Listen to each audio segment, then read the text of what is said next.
আসসালামু আলাইকুম। এটিএন বাংলা সংবাদে সবাইকে স্বাগত জানাচ্ছি অনামিকা হাসান পুনম। আজ শহীদ বুদ্ধিজীবী দিবস। ৭১-এর এই দিনে দেশের শ্রেষ্ঠ সন্তান, শিক্ষক, লেখক, সাংবাদিক, চিকিৎসক ও চিন্তাবিদদের নির্বিচারে হত্যা করে পাক হানাদার বাহিনী। দিবসটি উপলক্ষে সকালে মিরপুর শহীদ বুদ্ধিজীবী স্মৃতিসৌধে শ্রদ্ধা নিবেদন করেছেন রাষ্ট্রপতি মোহাম্মদ শাহাবুদ্দিন ও প্রধান উপদেষ্টা ডক্টর মোহাম্মদ ইউনূস। শ্রদ্ধা নিবেদন শেষে মুক্তিযুদ্ধ বিষয়ক উপদেষ্টা ফারুকী আজম বলেন, নতুন বাংলাদেশ গড়ে তোলাই হবে শহীদ বুদ্ধিজীবী দিবসে আমাদের প্রত্যয়। পরে শহীদ বুদ্ধিজীবীদের প্রতি শ্রদ্ধা জানাতে মিরপুরে স্মৃতিসৌধে আসেন বিভিন্ন রাজনৈতিক দল, সামাজিক সাংস্কৃতিক সংগঠনের নেতারা।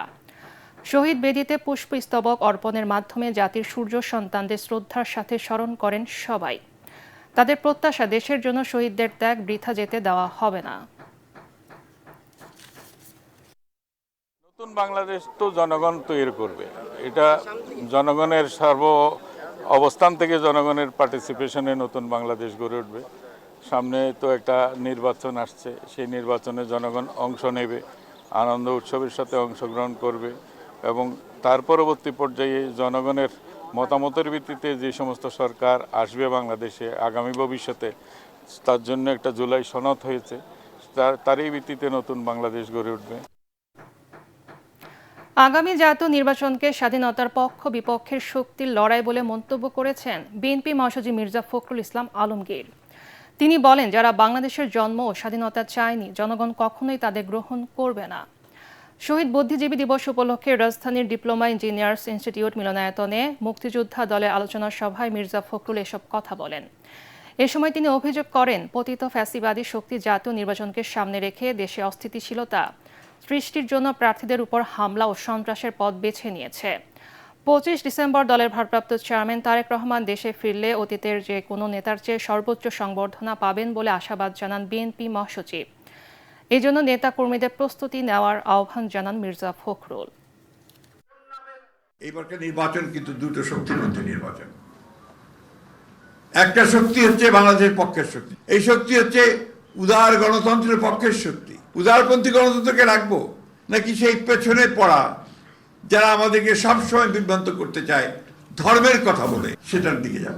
যে আমার জন্মকে অস্বীকার করেছে, যে আমার স্বাধীনতাকে অস্বীকার করেছে, তাকে বিশ্বাস করার কোনো কারণ থাকতে বলে আমি অন্তত মনে করি না। আজকে পরাজিত ফ্যাসিস্টরা পরাজয়কে মেনে নিতে না পেরে ষড়যন্ত্র করছে বাংলাদেশকে ডিস্টেবিলাইজ করার জন্য। এতটুকু শিক্ষা হয়নি যে কিভাবে পরিণতি হয়েছে, আজকে সেভাবে আবার চেষ্টা করছে এইভাবে হাদিকে হত্যা করার চেষ্টার মধ্য দিয়ে, এরশাদুল্লাহকে হত্যা করার চেষ্টা দিয়ে বাংলাদেশে অস্থিতিশীল পরিস্থিতি সৃষ্টি করতে চাইছে।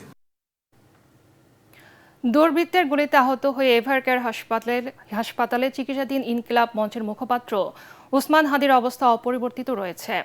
বুলেটের ছোট অংশ মস্তিষ্কের ভেতরে জমাট বেঁধে আছে, তবে এখনই সার্জারির প্রয়োজন নেই বলে জানিয়েছেন ঢাকা মেডিকেল কলেজ হাসপাতালের নিউরো সার্জিক্যাল টিমের সদস্য ডাক্তার আব্দুল আহাদ। দুপুরে রাজধানীর এভারকেয়ার হাসপাতালের সামনে সংবাদ সম্মেলনে তিনি এসব তথ্য জানান পরিস্থিতির উন্নতি হলে তাকে উন্নত চিকিৎসার জন্য বিদেশে নেওয়া হতে পারে, তবে সেই সিদ্ধান্ত তার পরিবার নেবে বলে জানিয়েছেন তিনি। সরকার জুলাই যোদ্ধাদের নিরাপত্তা দিতে ব্যর্থ হয়েছেন বলেও মন্তব্য করেন ডাক্তার আব্দুল আহাদ। অপশক্তিরা নির্বাচনকে বাধাগ্রস্ত করতে এ ধরনের কাজ করছে, তাই অবিলম্বে অপরাধীকে গ্রেফতার করে দ্রুত আইনের আওতায় আনার আহ্বান জানান তিনি। এদিকে হাদির উপর হামলার ঘটনায় ব্যবহৃত মোটর সাইকেল জব্দ এবং এই ঘটনায় সন্দেহভাজন দুজনকে আটক করেছে পুলিশ।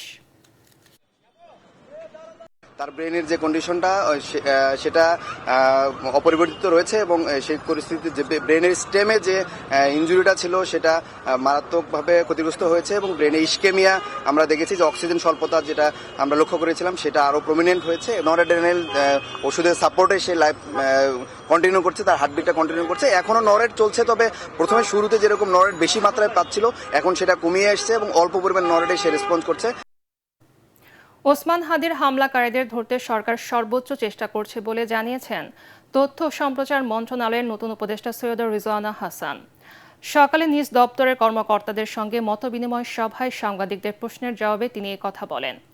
রিজওয়ানা হাসান বলেন, মানুষকে ভয় দেখাতে ও নির্বাচনের ভিত দুর্বল করতে হামলা করা হচ্ছে, তবে নির্বাচন ঘোষিত সময়েই হবে।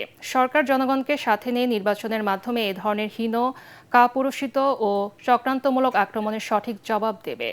তিনি দাবি করেন, আইন শৃঙ্খলা পরিস্থিতি নিয়ন্ত্রণে রাখতে সরকার ও বিচার বিভাগের মধ্যে সমন্বয় আছে। সমন্বয়হীনতা থাকলে পরিস্থিতি আরও খারাপ হতো। রিজওয়ানা হাসান বলেন, বিকৃত তথ্যের মাধ্যমে যেন কেউ নির্বাচনের পরিবেশ নষ্ট করতে না পারে সে ব্যাপারে সচেতন থাকতে হবে। আমরা আমাদের গণমাধ্যমকে শক্তিশালী দেখতে চাই, আমরা আমাদের গণমাধ্যমকে গণমুখী দেখতে চাই, আমরা আমাদের গণমাধ্যমকে যেভাবে সরকারের পর্যায় থেকে তথ্য দিয়ে সহায়তা করা সেটা করতে চাই। একই সাথে তথ্যের যেন খণ্ডিত বা বিকৃত উপস্থাপন করা না হয় সেটাও দেখতে চাই। নারায়ণগঞ্জের ফতুল্লায় লঞ্চঘাট এলাকায় বুড়িগঙ্গা নদীতে একটি যাত্রীবাহী লঞ্চের ধাক্কায় বালু বোঝায় বাল্কহেড ডুবির ঘটনা ঘটেছে। সকাল 10টার দিকে এই দুর্ঘটনা ঘটে, তবে কোনো হতাহতের ঘটনা ঘটেনি। পাগলা নৌ পুলিশ ফাঁড়ির উপপরিদর্শক জাহাঙ্গীর হোসেন বলেন, সকালে লঞ্চটির সাথে বাল্কহেডটির ধাক্কা লাগলে এ সময় বাল্কহেডে থাকা লোকজন সাঁতরে পাড়ে উঠে যান। লঞ্চটিকে আটক করা হয়েছে। বাল্কহেডটি পানিতে ডুবে যাওয়ার তা এখনও উদ্ধার করা সম্ভব হয়নি। এতে 5 জন শ্রমিক ছিলেন।